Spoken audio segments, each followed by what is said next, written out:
اور کبیرہ گناہ ہے جادو۔ لوگ اکثر یہ کہتے ہیں کہ فلاں نے کچھ کر دیا، فلاں نے کچھ کر دیا۔ ان میں اکثر تو ڈرامے بازی ہوتی ہے، کوئی کسی کو کچھ نہیں کرتا، لیکن 1000 میں کوئی ایک واقعہ ایسا ہوتا بھی ہے، جادو وادو کیا ہوا ہوتا ہے، اور یہ مرض عورتوں میں زیادہ ہے۔ پہلے میں تھوڑا سا یہ بتا دوں جادو کی حقیقت کیا ہے۔ جادو میں ہوتا یہ ہے کہ جب آپ کسی کو نقصان پہنچانے کی ٹھان لیتے ہیں تو یہ عامل وامل لوگ یہ کچھ ایسے پلید اور ناپاک عمل کرتے ہیں اور بہت ہی وحشتناک قسم کے ایسے اعمال کرتے ہیں جس سے جنات خوش ہو جاتے ہیں۔ وہ جنات جو کافر ہیں، نافرمان ہیں، مثال کے طور پر قبرستان میں جا کے بچوں کی مردوں کی ہڈیاں نکالیں گے، اس پہ عمل کریں گے۔ اب معصوم بچہ ہے، اس کی مردہ ہڈی نکالنا یہ وحشتناک عمل ہے۔ اس سے جنات جو ہے نا، جو انسان کو نقصان پہنچانے والے جنات ہیں، جو کافر جنات ہیں، وہ الٹے اس قسم کے اعمال سے خوش ہوتے ہیں۔ کافر ہے، وہ نافرمان ہے، وہ تو جتنے الٹے عمل کریں گے جس سے خدا ناراض ہوگا تو شیطان اتنا ہی خوش ہوگا۔ یہ شیطان ہی کے چیلے ہوتے ہیں سارے، جو انسان کو بہکاتا ہے۔ بعض لوگ ایسا کرتے ہیں کہ کوئی چوزا ہے، اب چوزا مرغی کا وہ بڑا معصوم سا ہوتا ہے، اس پر ہر ایک کو ترس آتا ہے، تو اس چوزے کو لے جا کے زندہ دفن کر دیا۔ اس طریقے سے دفن کر دیا کہ نہ ہوا ہے نہ پانی ہے، اور وہ تڑپ تڑپ کے اندر مرتا ہے، تو اس سے بھی جنات خوش ہوتے ہیں۔ بعض الٹا قرآن پڑھ کے جادو کرتے ہیں۔ قرآن اللہ کی کتاب ہے، اس کو الٹا طریقے سے پڑھنا بہت بڑا کفر ہے۔ اور بھی ایسے ایسے گندے عملیات، گوبر کھانا، گوں کھانا، ایسے وحشتناک عمل جو دنیا میں یعنی انسانوں میں کافر بھی جو عمل نہیں کرتا، تو ایسے وحشتناک قسم کے عملیات جب کرتا ہے تو وہ جو ناپاک جنات ہیں وہ گندے عملیات سے خوش ہوتے ہیں۔ تو پھر ان کو یہ عامل لوگ جو جنات کو قابو میں رکھتے ہیں، ان کو پھر یہ لوگ کچھ ہدف دیتے ہیں کہ جاؤ فلاں کے ساتھ یوں کرو، فلاں کے ساتھ یوں کرو۔ یہ جادو صدیوں سے چلا آ رہا ہے، اس طرح کی حرکتیں کرنا، اور اس سے پھر انسان کو تکلیف پہنچانا۔ قرآن مجید میں بھی اس کا تذکرہ ہے کہ بنی اسرائیل کو جب یہ فرق کرنا بنی اسرائیل کے لیے مشکل ہو گیا کہ معجزہ کیا ہے اور جادو کیا ہے۔ حضرت موسیٰ علیہ السلام کے دور میں جادوگروں نے بڑی ترقی کی ہے، تبھی ان کے جادو کا تذکرہ بھی آتا ہے، لاٹھی کو سانپ بنا دینا، رسیوں کو سانپ دکھا دینا، تو نظروں کا دھوکہ ہوتا ہے اس میں بہت زیادہ۔ تو اس وقت جو ہے اللہ رب العزت نے حضرت سلیمان علیہ السلام کے دور میں 2 فرشتے بھیجے، ہاروت اور ماروت۔ یہ بابل شہر میں بھیجے۔ ایک فرشتے کا نام تھا ہاروت، دوسرے کا نام تھا ماروت۔ ان فرشتوں نے آ کے یہودیوں کو جادو سکھایا، اور مقصد سکھانے کا یہ تھا تاکہ جب کوئی پیغمبر معجزہ لے کر آئے تو ان کو پتہ چل جائے کہ جادو کیا ہوتا ہے اور معجزہ کیا ہوتا ہے۔ معجزے میں تو حقیقت ہی بدل جاتی ہے نا کسی چیز کی، تو جادوگر تو پہچان لے گا کہ بھئی یہ تو شعبدے بازی ہے، اور یہ جیسے حضرت موسیٰ نے جب لاٹھی کو سانپ بنایا تو فرعون تو یہ کہہ رہا تھا جادو ہے، مگر جادوگروں نے کیا کہا کہ یہ جادو نہیں۔ فَأُلْقِيَ السَّحَرَةُ سُجَّدًا قَالُوا آمَنَّا بِرَبِّ الْعَالَمِينَ۔ فوراً جادوگر سجدے میں گر گئے۔ حالانکہ اس سے پہلے جادوگروں نے جو کرتب دکھایا تھا وہ بڑا زبردست تھا۔ ہزاروں جادوگروں نے رسی پھینکی، لاٹھیاں پھینکی، وہ سانپ بن کے حضرت موسیٰ کی طرف دوڑنے لگی، اور حضرت موسیٰ بھی ڈر گئے اس سے، کیونکہ حضرت موسیٰ تو جادوگر تھے نہیں، وہ حقیقت نہیں پہچان سکے، وہ سمجھے کہ یہ واقعی سانپ ہیں جو میری طرف دوڑتے ہوئے آ رہے ہیں، ڈر گئے، گھبرا گئے۔ اللہ فرماتے ہیں ہم نے موسیٰ کو کہا لا تخف، ڈر نہیں، القی ما فی یمینک، تیرے ہاتھ میں جو لاٹھی ہے نا دائیں ہاتھ میں، اس کو زمین پہ پھینک دے۔ انہوں نے جو لاٹھیاں پھینکی، رسیاں پھینکی، ہزاروں جادوگروں نے، قرآن کہہ رہا ہے یخیل الیہ من سحرہم انہا تسعی، وہ دیکھنے والوں کو ایسا لگ رہا تھا کہ یہ رسیاں نہیں ہیں بلکہ سانپ ہیں۔ کیا مطلب؟ لگ رہا تھا، حقیقت میں وہ سانپ نہیں بنی۔ جادوگر اتنا نہیں کرتا کہ ایسے سانپ بنانا شروع کر دے، تو وہ تو سونا بنا کے، چاندی بنا کے، پیسے بنا کے پتہ نہیں مارکیٹ میں کیا کیا پھینکنا شروع کر دے گا۔ جادوگر اکثر بیچارے ننگ دھڑنگ سے ہوتے ہیں، تو دکھا بہت کچھ سکتا ہے، وہ بنا نہیں سکتا، دکھا سکتا ہے، اور اسی سے غلط فہمیاں پھیلا کے لڑواتا بھی ہے۔ پھر وہ میاں بیوی میں لڑائیاں ڈلوا دیں گے اور بہت الٹے کام کر دیں گے۔ تو قرآن مجید میں ہے کہ ان کی رسیاں ایسے لگیں جیسے کہ یہ کیا ہیں؟ سانپ۔ حضرت موسیٰ جیسے پیغمبر کو بھی لگ رہی تھی کہ سانپ ہے، لیکن اللہ فرماتے ہیں ہم نے موسیٰ سے کہا کہ تیرے دائیں ہاتھ میں جو لاٹھی ہے اس کو زمین پہ پھینک دے. جب حضرت موسیٰ نے لاٹھی پھینکی تو حضرت موسیٰ کو بھی پتہ نہیں تھا کہ یہ لاٹھی واقعتاً اژدہا بن جائے گی. تو وہ جب اژدہا بنی ہے تو قرآن کے الفاظ یہ ہیں فَأُلْقِي، فا آتا ہے عربی میں فوراً کوئی کام ہو. جادوگر ایک سیکنڈ کے لیے بھی نہیں رکے، فوراً سجدے میں گر گئے اور کہنے لگے ہم موسیٰ کے رب پر ایمان لے آئے، یہ موسیٰ اللہ کا پیغمبر ہے، یہ جادوگر نہیں. تو وہ ایک سیکنڈ کے بھی کروڑویں حصے میں کیوں سمجھ گئے؟ اس لیے کہ وہ یہ جانتے تھے کہ بھائی یہ جادو کے زور سے دکھایا جا سکتا ہے، لاٹھی کو سانپ بنانا یہ خدا کی طاقت ہے، ایسا کوئی جادو آج تک ایجاد نہیں ہوا. کیونکہ ایسے تو ماہیتیں تبدیل کی جائیں نا، پھر تو کچھ کا کچھ کر دیا جائے. تو فوراً سجدے میں گر گئے. تو اللہ تعالیٰ نے بابل شہر میں ہاروت اور ماروت 2 فرشتوں کو بھیجا، کیونکہ بنی اسرائیل میں پیغمبروں کے سلسلے بہت تھے، ہزاروں پیغمبر آئے ہیں بنی اسرائیل میں. تو اللہ نے 2 فرشتے بھیجے تاکہ وہ فرشتے ان کو جادو کی حقیقت سکھائیں کہ دیکھو یہ ڈرامے ہوتے ہیں اس میں اور اس سے یوں ایسا ہوتا ہے. تو حقیقت یہ نہیں ہوتی، معجزہ جو ہے جب پیغمبر معجزہ لے کر آئیں تو تم اس کو پہچان جاؤ. تو قرآن مجید میں اللہ نے بتایا کہ یہودیوں نے اس کا صحیح استعمال کے بجائے غلط استعمال شروع کر دیا. ایک فن ہاتھ میں آ گیا نا، جیسے کسی کو باپ اپنے بیٹے کو سمجھا دے بیٹا یہ چرس ہے، کہیں ایسا نہ ہو سگریٹ میں رکھ کے کبھی کوئی پلا دے، مزہ تو بہت آئے گا مگر یہ دور رہنے کے لیے بتا رہا ہوں میں. تو بچے نے کیا کیا، پہلے تو پتہ نہیں تھا، اب پتہ چل گیا، اب سٹے لگانا شروع کر دیے. تو بڑی مزے کی چیز ہے. حالانکہ وہ اس لیے بتا رہا ہے کہ لوگ پڑوس میں سارے چرسی ہیں، کہیں کوئی یہ غلطی سے پاؤڈر ملا کے تمہیں پلا نہ دے. بچے نے بجائے فائدہ اٹھانے کے پاؤڈر ہی بن گیا تھوڑے دنوں میں. صحیح ہے، خود وہ چرس پی رہا ہے. تو اب کیا ہے، یہودیوں نے کیا کرنا شروع کیا؟ اللہ قرآن مجید میں فرماتے ہیں فَيَتَعَلَّمُونَ مِنْهُمَا مَا يَضُرُّهُمْ وَلَا يَنْفَعُهُمْ. نقصان کی چیزیں سیکھنا شروع کر دی، فائدے کی چیزیں نہیں سیکھی. دنیا کی محبت تھی.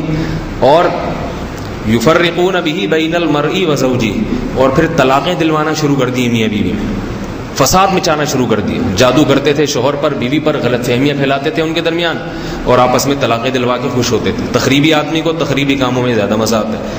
تو اس سے پھر یہودیوں میں جادو کا جو فن ہے نا وہ بہت زیادہ ترقی کیا. آج بھی پوری دنیا میں سب سے زیادہ جادو میں جو آگے جو قوم ہے وہ یہودی ہے، سب سے زیادہ. تو اسلام نے اس کو حرام قرار دیا، جادو ٹونے کو بالکل پابندی لگا دی اس پر. قرآن مجید میں اللہ کا ارشاد ہے وَلَقَدْ عَلِمُوا لَمَنِ اشْتَرَاهُ مَا لَهُ فِي الْآخِرَةِ مِنْ خَلَاقٍ، کہ جو بھی اس کام میں مبتلا ہوگا، جادو ٹونے میں پڑے گا، آخرت میں اس کے لیے ذرہ برابر بھی حصہ نہیں ہے، کچھ بھی نہیں. آخرت مَا لَهُ فِي الْآخِرَةِ من میں من تاکید کے لیے کہ ذرا بھی حصہ نہیں، خلاق میں تنوین تاکید کے لیے کہ ذرہ برابر کچھ بھی آخرت میں حصہ نہیں. بالکل کوئی نعمت اس کو آخرت میں نہیں ملے گی، ہر قسم کی نعمتوں سے آخرت میں محروم ہو جائے گا جو جادو ٹونے کرتا ہے. عورتیں یہ کام زیادہ کرتی ہیں. تبھی جو سورہ فلق میں اللہ نے آیات نازل کی کہ نبی علیہ السلام کو سکھائی کہ یہ پڑھا کریں، اپنے اوپر دم کیا کریں.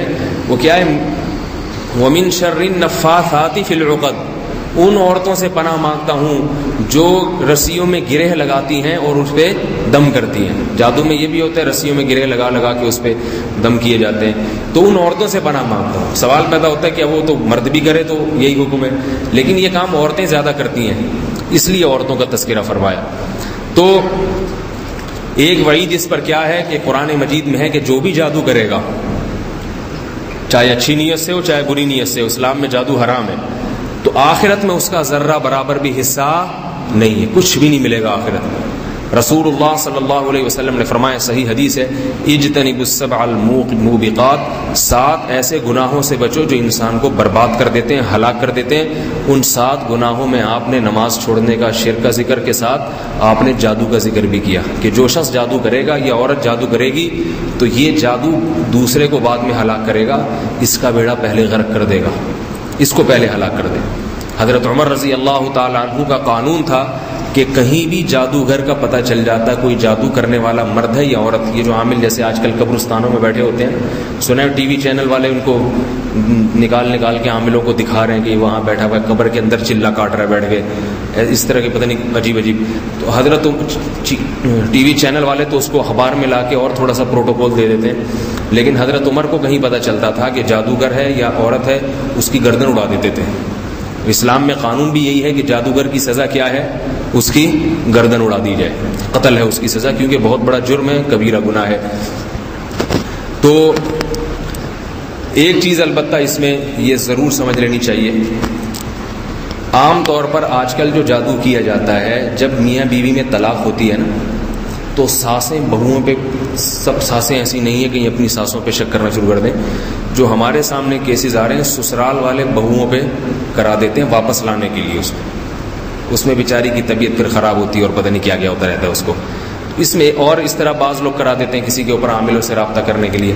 اس میں ایک بات بہت اچھی طرح سے سمجھ لیں، خدا نہ خواستہ کسی پہ اگر جادو ہو جائے، اس کی علامات یہ ہیں کہ اس پہ پھر جنات آتے ہیں. سمجھ رہے ہیں نا؟ وہ میڈیکل رپورٹیں سب کلیئر آئیں گی. یہ میں اس لیے علامات بتا رہا ہوں کہ آج ہر تیسرا آدمی اپنے آپ پر یہ سمجھ کے بیٹھا ہوا ہے کہ مجھ پہ کسی نے کچھ کیا ہوا. وہمی آدمی کا دنیا میں کوئی علاج نہیں، وہ بہتر ہے مر جائے تو زیادہ اچھا ہے، کیونکہ خود بھی پریشان ہوگا، مولوی صاحب کو بھی پریشان کرے گا، اپنے گھر کو بھی، پورے محلے کو پریشان کرے گا. ایسے آدمی کی جادوگر کو بعد میں مارو، ایسا آدمی پہلے مر جائے تو اچھا ہے. تو وہمیوں کا اسلام میں کوئی بھی، بعض لوگوں کو وضو کا وہم ہو جاتا ہے، 8 گھنٹے استنجا کرتے ہیں، ان کو یہ تسلی نہیں ہوتی کہ پتہ نہیں میں استنجا ہوا بھی یا نہیں ہوا. وضو خانے پہ بیٹھیں گے تو 1 گھنٹہ ریگ مال سے گھسائی کرتے رہیں گے باقاعدہ، ان کو یقین نہیں آتا شاید کوئی جگہ خشک رہ گئی ہو. وہمی آدمی کا دنیا میں کوئی بھی علاج نہیں. تو میں اس لیے علامات بتا رہا ہوں کہ واقعتاً بعض علامات ہوتی ہیں جس سے اندازہ ہو جاتا ہے کہ اس پہ کیا ہے؟ جادو. ایک دم دورہ پڑے گا، آنکھیں تبدیل اور الٹی سیدھی باتیں شروع کر دے گا، ٹھیک ہے نا. میڈیکل رپورٹ بالکل کلیئر ہوگی اس کی، نہ دماغی توازن خراب ہوگا نہ کوئی اور، تڑپنے لگے گا. وہ اللہ نہ کرے، اللہ سب کو بچائے، جس کے گھر میں ہوتا ہے اس کو پھر اندازہ ہو جاتا ہے. اور پھر اس کا علاج کیا ہے؟ پہلی بات، جادو کا اثر ہر ایک پر نہیں ہوتا، یہ ذہن میں رکھیں. لوگ کہتے ہیں کہ محمد صلی اللہ علیہ وسلم پہ جادو کا اثر ہو گیا تھا تو پھر ہم اور آپ پہ کیوں نہیں ہو سکتا؟ تو یاد رکھیے، نبی صلی اللہ علیہ وسلم پہ جو جادو کا اثر ہوا تھا وہ اس لیے ہوا تھا کہ یہودی آپ کو جادوگر کہتے تھے. یہودیوں نے بہت طاقتور جادو کیا آپ پر.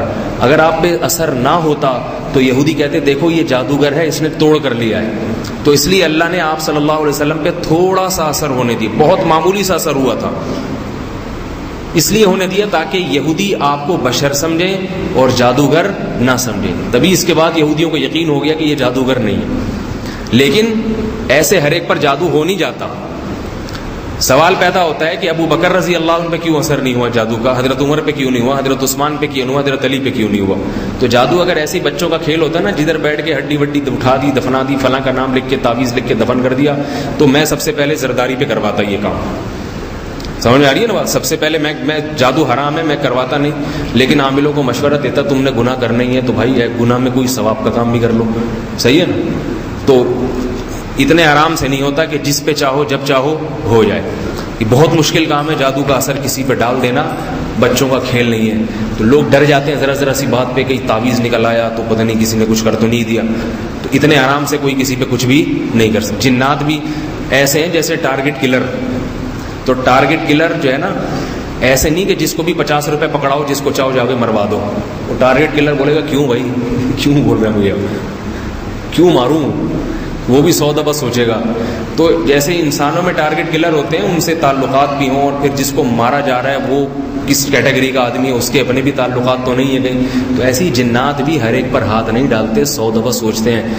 دوسری بات پہلا یہ نمبر لگا کے یاد رکھیں، جادو کے بارے میں بہت اہم معلومات دے رہا ہوں آپ کو. یار بھائی چینل سمجھیں، آپ کے بھی آپ کو پروگرام پیش کیا جا رہا ہے، ٹھیک ہے نا. لوگ اس لیے چینل تو بڑے شوق سے دیکھتے ہیں، مولوی صاحب کی باتیں شوق سے نہیں سنتے. پہلی بات، جس ہر ایک پر جادو کا اثر ہوتا نہیں ہے. سمجھ میں آئی نا بات؟ تو آپ اپنے آپ پر اللہ پہ توکل کریں اور آپ اس میں اپنے آپ کو داخل کر لیں کہ جن میں اثر نہیں ہوتا. ایک دفعہ ہمت کر لیں گے مجھ پہ نہیں ہوتا تو انشاءاللہ پھر نہیں ہوگا، کیونکہ جو اللہ پہ اعتماد اور توکل کرتے ہیں ان پہ نہیں ہوتا جادو کا اثر. اتنی بہت مشکل ہوتا ہے جادو. دوسری بات یہ کہ اگر کسی نے جادو کا اثر کروایا تو جتنا وہ کروا رہا ہے ضروری نہیں کہ اتنا ہی ہو. وہ 100% کروائے گا تو ممکن ہے 1% ہو جائے آپ کے اوپر, 2% ہو جائے. وہ مارنے کے لیے کروا رہا ہے تو ممکن ہے آپ کو تھوڑا سا سر میں درد شروع ہو جائے گا, اس سے زیادہ جتنا چاہتا ہے اتنا ہوتا نہیں ہے. تیسری بات یہ کہ جو قوم کے رہبر ہوتے ہیں, مقتدا ہوتے ہیں, گھر کے سربراہ ہوتے ہیں, عام طور پہ ان پہ نہیں ہوتا. سمجھ میں آ رہی ہے نا بات؟ ان پہ, مشہور شخصیتوں پہ نہیں ہوتا. تو بہت ساری اس میں رکاوٹیں ہیں جادو ہونے میں, آسان نہیں ہے یہ. تو اس لیے آپ لوگ ماشاءاللہ نماز پڑھنے آتے ہیں, گھروں میں جایا کریں. کسی نے کوئی تعویذ رکھنا ہو, مسور کی دال پھینکنی ہو, کہہ دیں پھینک کے چلا جائے, انشاءاللہ کچھ نہیں ہوگا. سمجھ میں آ رہی ہے نا بات؟ لوگ دیکھتے ہیں نا گھر کے باہر منڈیر پہ مسور کی دال پڑی ہوئی ہے, ڈر جاتے ہیں یار اللہ خیر کرے, پتہ نہیں کسی نے کچھ کرور تو نہیں دیا, کہیں خون کی چھینٹیں نظر آ گئیں. تو ڈرنے کی ضرورت نہیں ہے, کچھ بھی نہیں ہوتا. چھینٹیں میٹیں ایسی نہیں ڈریں گے تو جو تھوڑا بہت اثر ہو رہا تھا وہ بھی ختم ہو جائے گا. گھبرانا شروع کر دیا, کانپنا ہائے ہائے ہو, تو پھر جنات بصیرہ ڈالتے ہیں, بولتے ہیں یہ بندہ ڈرتا ہے, ادھر اس کو پریشان کرو. وہ تو خوش ہوتے ہیں انسان کو چھیڑ کے. چھیڑو ہی نہیں. جیسے بچوں کی چڑ ہوتی ہے نا, کوئی موٹا ہوگا تو اس کو آپ نے ایک دفعہ کہتے ہیں نا موٹا موٹا, تو وہ غصہ ہوتا ہے, تو پھر بچے اور چھیڑتے ہیں اس کو, اور چھیڑتے ہیں اس کو. وہ جتنا اس کا منہ نیلا پیلا گلابی ہوگا نا غصے سے, بچے کہتے ہیں ہم تو چاہتے ہی یہی تھے. پھر وہ غصے میں کہے گا کہ ابھی تم مجھے موٹا موٹا کہہ رہے ہو, دیکھ نہیں رہا مجھے کتنا غصہ آ رہا ہے. تو وہ کہیں گے بھائی اسی لیے تو کہہ رہے ہیں. اور اگر بچوں نے کسی کو کہہ دیا موٹا موٹا, وہ کہہ رہے ہیں ہاں ہوں میں, کیا کر لے گا بھائی, آدھا لڑکے دے گا چمن لگاؤں گا تیرے. پھر وہ کہہ رہے ہیں موٹا موٹا, یہ خوش ہو رہا ہے, بولو بھائی اللہ نے موٹا بنایا تو کیا ہوگا. بچے تھوڑے دن میں کیا کرتے ہیں, اس کو تو چھیڑنے کا فائدہ ہی نہیں ہے. بیائی نہیں, یہی حالت 100% جنات کی ہے. جنات جب کسی گھر میں بسیرا کرتے ہیں تو پہلے چھیڑ خانیاں کرتے ہیں. اگر آپ چھڑ گئے نا تو سمجھو یہ پھر مزید چھیڑے گا. آپ پھر اور چھڑے تو اور چھیڑے گا. یہ چھڑ کے آپ تھک جاؤ گے, وہ چھیڑنے سے نہیں تھکتا. تو بڑی مفید معلومات دے رہا ہوں. اگر 1 کروڑ روپے بھی آپ مجھے اس کے ادا کریں کم ہے, یہ جو آپ کو معلومات دے رہا ہوں. تو آپ چھڑو نہیں, بولا جو تھوڑی بہت چھیڑخانی کر رہا ہے کرنے دو. تھوڑے دن میں خود ہی تھک ہار کے جنات وہاں سے بسیرا ختم کر دے دو. اور ایک بات آپ کو اللہ کا واسطہ دے کے کہہ رہا ہوں, اللہ کا واسطہ, کسی کے گھر میں خدا نخواستہ جن بھوت چڑیل نام کی کوئی چیز آ جائے, کسی عامل کے پاس ہرگز نہ جاؤ. چاہے عامل دیوبندی ہو, چاہے بریلوی ہو, چاہے تبلیغی ہو, چاہے مجاہد ہو, چاہے کسی بزرگ کا خلیفہ ہو. یہ دماغ میں اچھی طرح بات ڈال دیں, کسی کے پاس علاج کے لیے نہ جائیں. یہ بڑے کم بخت ہوتے ہیں, میں آپ کو کیا بتاؤں, بڑے کم بخت ہوتے ہیں. چاہے اس کے چہرے پہ تہجد کے نور کے درجنوں نشانات پڑے ہوں, نور کی بالٹیاں اونڈل رہی ہوں, ان کے پاس نہیں جاؤ, کبھی بھی نہیں جاؤ. یہ بیڑا غرق کر دیں گے, آپ کا بیڑا غرق کر دیں گے. یہ آئیں گے آپ کے گھر میں, سونگھیں گے سب سے پہلے, بولیں گے ادھر اتنی چڑیلیں, اس الماری میں اتنے بھوت رکھے ہوئے, اس ڈبے کے نیچے اتنی چڑیلیں گھسی ہوئی ہیں. ہوگا کچھ بھی نہیں. سوال پیدا ہوتا ہے جب اتنے نیک نیک لوگ ہیں تو یہ جھوٹ کیوں بولیں گے. تو یاد رکھو عامل کی 2 قسمیں ہوتی ہیں. عامل کی, ایک نیک عامل اور ایک برے عامل. نیک عامل وہ ہے جن کے تبلیغ میں وقت لگا ہوا, کسی بزرگ کے خلیفہ ہیں, یا یہ کہ کہیں نیک ہیں, وہ مانتا ہوں میں نیک. اب سوال پیدا ہوتا ہے وہ فراڈ کیوں کرتے ہیں پھر. تو جواب یہ کہ وہ فراڈ نہیں کرتے, عملیات کر کر کے ان کا دماغ خراب ہو چکا ہوتا ہے. نیک کبھی دماغ خراب ہو جاتا ہے, لہذا اس کو خود بخود کچھ چیزیں نظر آنا شروع ہو جاتی ہیں. یہ اتنے چلے ولے عامل لوگ کراتے ہیں نا, نیک عامل بھی, کہ ان چلوں سے سب سے پہلے دماغی توازن خراب ہوتا ہے. اور اس کی وجہ سے وہ کتنا ہی نیک کیوں نہ ہوگا, آپ پہ کچھ بھی نہیں ہوگا تو اس کو نظر ضرور آئے گا. آپ کو یقین نہیں آتا